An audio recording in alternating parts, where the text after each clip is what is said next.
আমরা ভারত সেবাশ্রম থেকে এখন বেরিয়ে যাচ্ছি তারাপীঠের উদ্দেশ্যে। এই হচ্ছে মন্দির। এখানে এই হচ্ছে আমার গাড়ি, এই হচ্ছে আমার পার্টনার। দেখে নিন ওই যে গোলপোস্টের পেছনে যে বিল্ডিংটা, ওটাতে আমরা ছিলাম।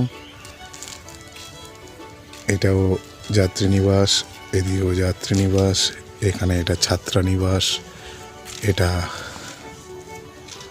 অফিস ঘর। আমরা এখন বিল পে করতে এসেছি। ঐশ্বরিক সুখ শান্তি উপভোগ করতে একদিনের জন্য হলেও চলে আসুন বোলপুরের এই ভারত সেবাশ্রম সংঘে।